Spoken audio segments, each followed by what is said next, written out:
The Ohio historical marker, that is a beautiful marker.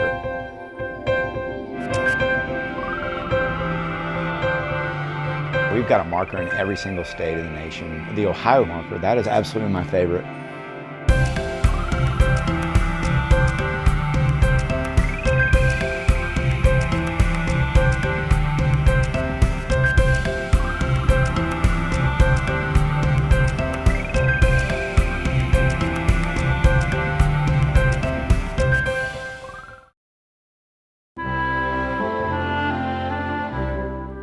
The story goes back in the 20s. Mr. Hawes, a historian, a cartographer, saw a vision of historical markers go into the landscape. And it was actually pretty revolutionary because this was before the whole interstate system went into play.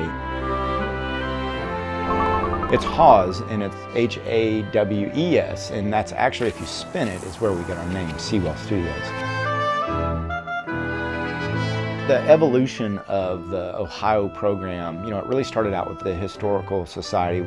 They were looking for a way to mark the Revolutionary Trail. And our product, the metal signs, really played into that role as well.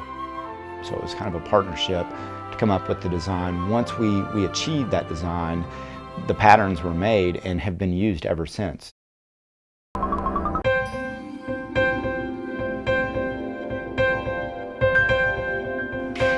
Aluminum is very malleable. It's very easy to work with. So once we get the casting, aluminum casting, we're able to really shape it and move it around and correct some of the imperfections in the casting process.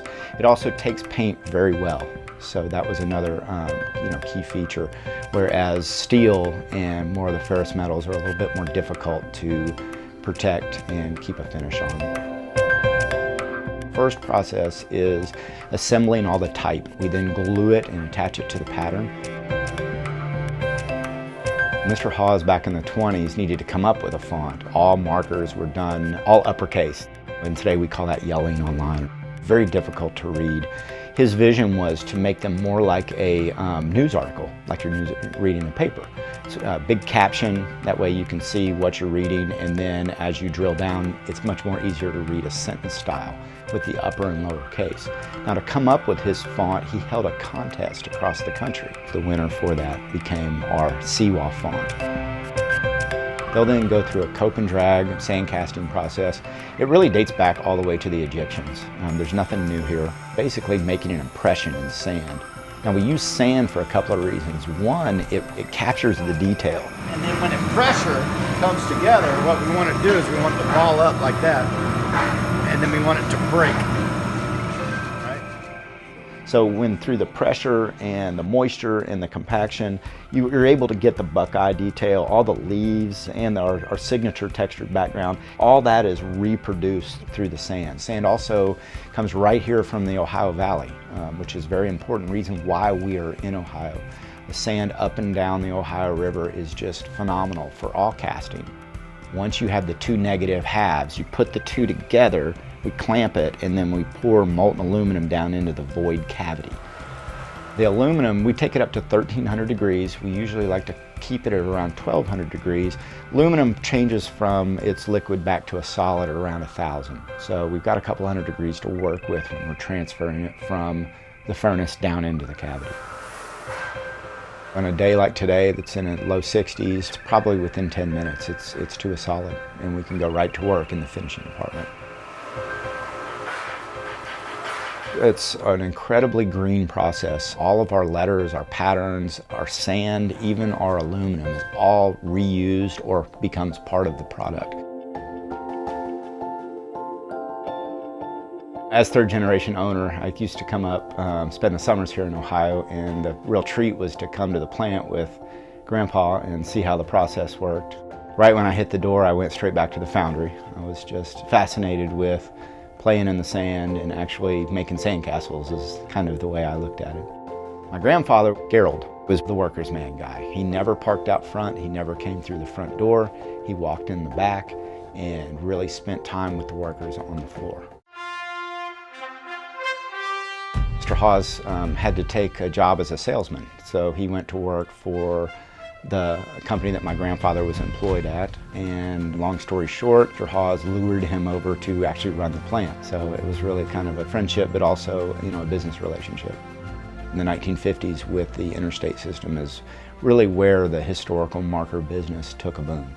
My grandfather, he brought in his brother-in-law, Lloyd Thomas. Uncle Morris is what we called him. And they were a great partner together because Lloyd handled basically all the customer correspondence and he did the pattern design. So all of the records that we find back in the 50s and earlier, they're all written on rice paper. So it's very interesting to see some of these old archives. They are full front to back, every one of them. I think Dad really came in more to assist his father than a really desire to do it, but then, Dad fell in love with it, as we all have. Dad did some very significant changes. Our mounting post that you see has always been 8-sided concrete core with the aluminum wrapped skin. They were very bulky, very difficult to manufacture, and they didn't ship very well. It's high cost. Dad came up with an extrusion idea, extruded aluminum. So they're very strong, very light, and it has all these interior walls. Okay, so when you mount the marker on there, there's no way for the wind to turn it. And they'll fit any marker manufactured all the way back into the 20s. Dad was here about 10 years and then brought me in.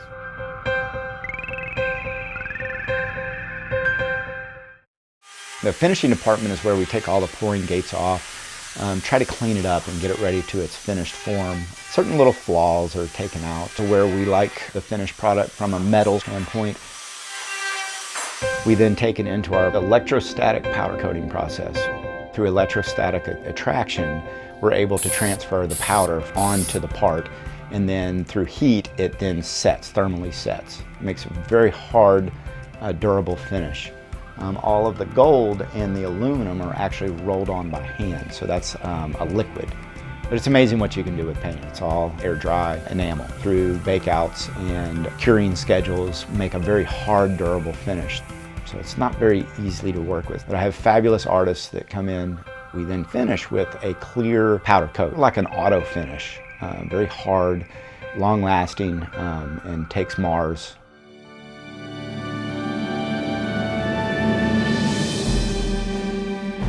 I really like to emphasize to my employees that you're just not making widgets. You're just not making something that's going to go sit on the side of a building. These things are going out in front of beautiful historic sites.